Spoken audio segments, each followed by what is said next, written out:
probably the most important attribute, which is being able to do what you say you're going to do consistently and repeatably.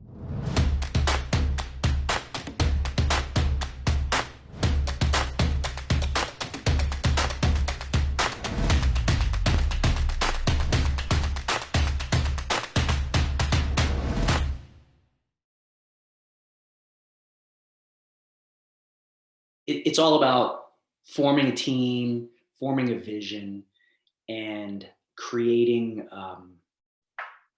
a sales team that is the best in its respective industry, Mm. capable of selling at a level that is as important as the product itself in terms of differentiation and ability to compete so that we win our unfair share of deals and charge a premium.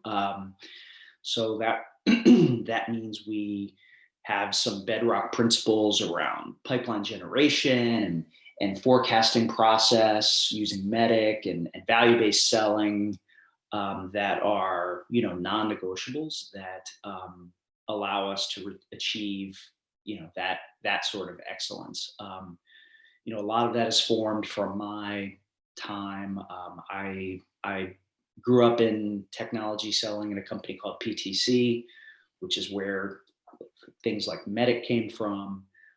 So I was there when that was being come up with, and kind of that discipline, that process. Was also an Army officer, so that probably had a little something to do with it. Carries over into how we execute as a sales team. So I think that's a little bit what shaped me, and not getting stale from the 90s. I've picked up things, and I like to challenge myself to learn and add new concepts to this as we go. And this is, some of the things I want to talk about today are part and parcel of that. Yeah, that's perfect. Okay, so we drive for having a real high performance team. Now, unusually, Cliff, you've been CRO at Welcome for over 5 years. It's not what you Hmm. typically see, tens No, of about places. an 18-month lifespan. Exactly. That's what I wanted to mention. And because you're talking about processes here, we've ingrained high level processes and a real high performance team. And I'm interested to hear what journey you've gone on with your team over 5 years and how that Yeah. might compare to, like you said, typically it's more like an 18-month tenure, isn't it? Right. So within a company, so I happen to work for Welcome Software, previously NewsCred. Mm. So that journey, we began in content marketing, selling solutions to marketers and content marketers around the power of content. On that journey, growing from low teens to 45 million, over the course of 4 years. Um, you know, I would say the reasons why you keep your job that long, um, one are amazing relationships with your boss, right? Like my boss, of built on trust and respect. And that trust a lot of time comes from probably the most important thing a sales leader, the most important attribute, which is being able to do what you say you're going to do consistently and repeatably. Um, and then finally, I would say having a mindset that is not always putting sales at the front of the line, like Mm. the good of the company, thinking of what's needed for the company versus, a sales leader that might always be thinking about their team or them. Um, that's what allows you to stay more than 18 months. Yeah, good dissection. And that last bit is interesting for me. So I've spoken to a few people about this recently, and they said one of the big jumps from being a VP to a CRO is when you're a salesperson, like carrying your bag, and when you're a sales leader, you're thinking about closing. That's like really important. CRO, you have to think much more strategically and holistically. And I'm really curious about your personal journey is to learn basically how you've taken that more holistic approach. Like, how did you approach it? How did you get ingrained with thinking a bit more broadly than just closing the deal? Sure. Well, there's books you can read, of course, but there's no, Yeah. there's no college courses you can take on this, right? No. And it's in multiple dimensions. So you have to think bigger picture in terms of the strategy of the organization. Um, and, yes, I think a trap for sales leaders is, all of them typically are very competent at selling, right? But you have to make that jump from being, yes, I can go in and sell all of these deals just as well as anyone else, but like that's actually not my job. My job is to enable the entire team to do that and to sell the right kind of opportunities. And while my team is focused on the here and now, I actually have to be thinking about the next, to use a military analogy, general has to think about like the next battle and the battle after that, so I can be prepared, so I have the resources, so that I have the things to come together in the right time and sequence to make the most impact for the organization. So those are just things that, made a lot of mistakes. So that's how you learn things as well. And just part of maturing and growing into that role. Superb. Appreciate that. Okay. Let's apply that to the topic at hand then, which is complex selling, especially during the time of COVID and when that turns virtual. Cliff, interested to hear what your experience has been in that as the foreground of the discussion. Right. So that obviously has turned our world upside down, or at least it feels like it has to me, where we operate in a complex enterprise selling, so much time in front of customers and prospects. So to have that gone, there is a reason we spent all the time doing that. So it would be absurd to think that if that's removed, you weren't missing something. So I think and worry about this a lot. And as I mentioned, being able to deliver on what you promise as a sales leader is oftentimes as important as actually hitting your goal. Yeah. Right? Because you need to be relied on. And a trusted sales leader is one that sees when problems are coming and can show that. So for me, one of the biggest challenges has been, yes, the selling, but how do we accurately forecast in this environment where a lot of the things that I would normally look at, which I can get into, aren't there. So how is 100% virtual selling caused by COVID impacting our ability to understand, drive, and forecast revenue? Yeah, understood. What is it about virtual selling that's what you're missing then? What's it taking away from the CRO? Yeah. So let's talk about what it takes away from like the selling cycle, right? Yeah. So medic is the physics in which I use to like engineer deals and thereby forecast them. It's all about discovering pain and quantifying it with metrics, and then using that power to develop champions. That's that it has to start with those things. It's much more difficult within a pure virtual environment. Just to retouch on the definition of a champion for for those who may not be familiar, right? So these are folks with power and influence who are going to sell for you when you're not there, and have personal wins. So, normally you would have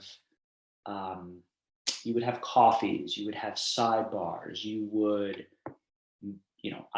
one of the biggest recipes for developing a champion is breaking bread, right? So, having a meal and discuss, there are things that people will say, especially when you get into things like personal wins, because then you touch on politics and you touch on things that are personal. It's right there in the definition. So it's very challenging to do that in a remote environment. Not to mention just generally, like, people buy from people that they trust. So those things combine to make those characteristics, which in organizations I run, like, it's not just finger in the air. Like, we put science to that, right? So there are medic scores in Salesforce that are driven by level and definition of champion, and do we have access to the to the economic buyer, and have we driven our differentiators, and what is going on with the competition. And it's caused kind of a fog in many opportunities to be there, so therefore our medic scores are lower, and it's more difficult to see the reality. Yeah, understood. So then that's the situation, then what's the response? What have you found? Have you found anything that can be helpful and effective to close that gap? Yeah. So just to stick on the problem, or like the negative implications for that for a moment. So what that has caused for us is, normally we would have a process to commit an opportunity, because of its relative characteristics. Um, and just fewer of those are able to happen because we aren't able to answer these questions that we can normally answer, or it's more difficult to do the question. We have opportunities where it seems easier to hide for some reason. So clients just go dark for long periods, and of course this can happen in a non-virtual world. It just seems higher. As another consequence, you just have to have more pipeline, which is hard in order to overcome that. If you have 3 opportunities, you might only be able to expect 1 based on the characteristics, whereas you might know that you can commit 2 out of 3. So it is a big problem.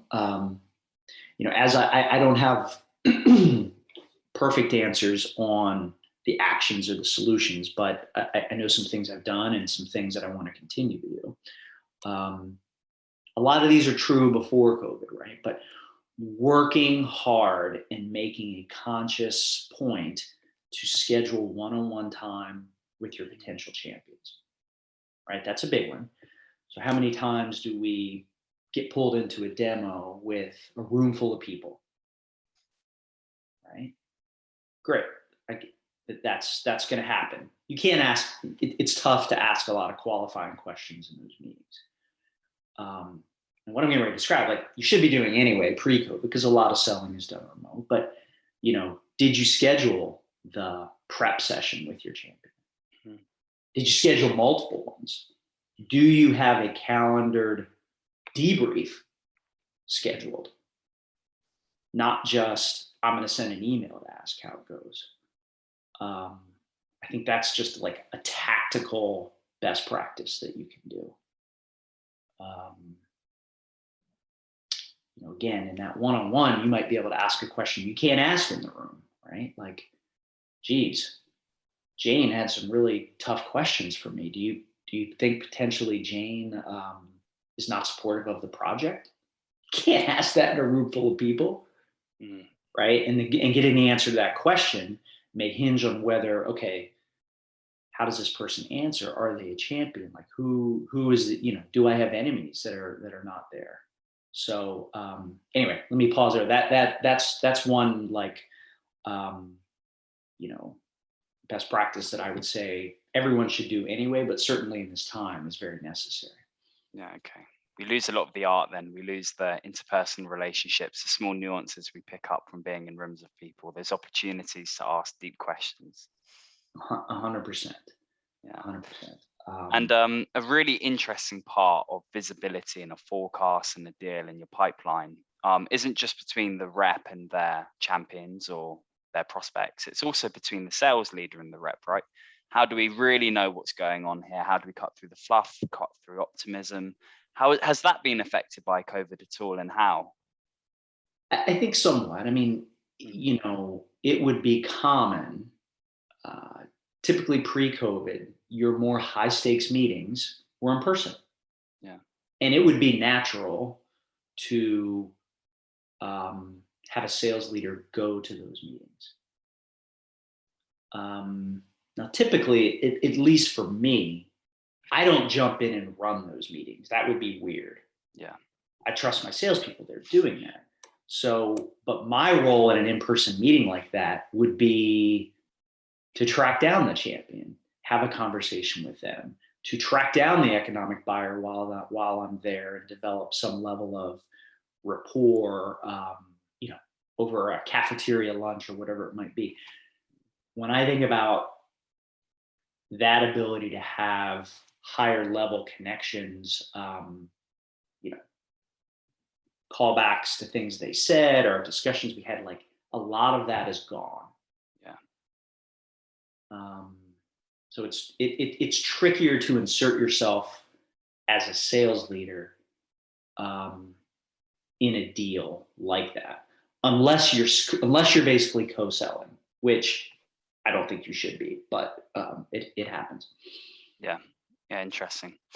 See, at the beginning of the discussion, Cliff, you said, we're not just bringing some practices from the 90s here, we're trying to pick up new things. Like, do you think that this might just be an adjustment period that one day will seem normal and we'll find ways of finding that information, those nuances, and it won't feel like as big of an issue? Or do you think like this is legitimately something which is an existential challenge to enterprise level selling?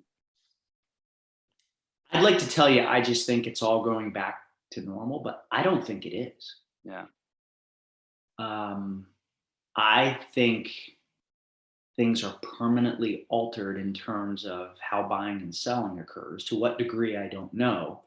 Um, and some of this I welcome, right? Like, I probably will not be jumping on a plane for a 2-day trip for a 1 hour meeting anymore. Like, that's not going to happen.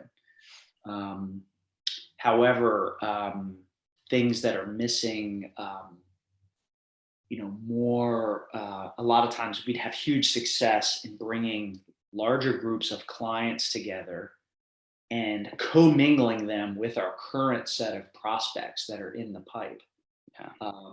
and organically letting that like produce goodwill. Like it produces champions because they Yeah. see the success, they see other people having success.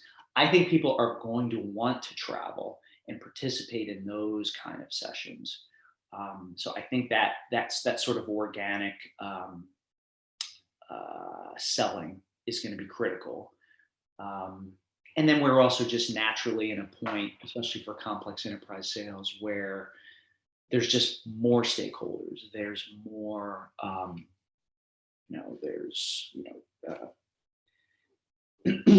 challenger customer tells us that there's 5+ key stakeholders involved in every large complex opportunity. So just the days of single threading a single champion are gone as well. So I think we do have to um, figure this out for the long haul.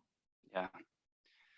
Yeah, but also when you think about long-term effects, like think of your SDR, your business development rep. Mhm. They're not knocking on doors as much anymore, right? Mhm. They're in their bedroom making a call. Mhm. And then it's interesting to think whether their perspective of this would be totally different from someone who started off in the traditional way of selling, what you've described. Yeah, it's true that that role has certainly been turned on its head as well. So yeah, I do think there's also the trend of you know less desire to engage with sales earlier. Right? So that's why you're seeing a lot of product-led growth, and kind of try before you buy sort of sales cycles that are, of course, then lead mechanisms. But yeah, I mean, look, being an SDR BDR, it's not an easy job anyway, but it doesn't make it easier. No, it doesn't make it easier. But maybe they'll say, "Oh, I don't want to be in front of a prospect. It might be terrifying. I've only ever spoken to a prospect over the screen." Yeah, yeah, it's true. I mean, that's a good point. In terms of, I mean, that is your place where one of the places in which you develop talent, and it's true. There'll be a whole crop of sellers that didn't have that experience of going door to or really interacting with a lot of people. So that'll be interesting. Yeah. One of the final questions I'll ask you, Cliff, like one thing I really respect in a sincere way, CROs for, is their ability to pivot, to think on their feet, to change things, to always stay like confident, optimistic, despite the challenges where other people might melt. So this is something CROs and sales leaders have been doing for a while. What natural skills and inherent abilities can we draw on to use or to use against this challenge that we might have done before in parts of our lives and parts of deals or processes that have gone wrong? What can we draw on here to get this right? Right. So specifically around this topic, or just getting through everything we're in right now? Getting through everything we're in right now, or however you wanted to focus it. Yeah. So, this has been going on for a long time. Are you familiar with the Stockdale syndrome? No. So this was a gentleman that was in a Vietnamese prisoner of war camp, Hanoi Hilton, shot down. And basically the paradox is, the more optimistic you are about you're going to be let out of this prison, all those people died because they're like, oh, I'll be out by Christmas, and Christmas came and they weren't out. Well, I'll be out in a year or 2 years. So, and they didn't make it because they were broken. So this man, his point of view was, I know I'm getting out of here. I'm just going to do everything I can to live in the here and now, and take it a day at a time. So focusing on the task at hand, and never losing hope for the long term, but not just, don't letting the tough reality that might be staring you in the face right now cause you to lose your faith. Yeah, it's inspiring, Cliff. But last question for you then. If you're in a room full of CROs, like the best CROs in history, what would you ask them? What are they learning? Like, what are the things that new that they've applied? We tend to pick up things from our past, which is great. But certainly, I'm keen to, because I think things are changing. I think the world is changing. So I'd want to know the new things that they're learning and applying.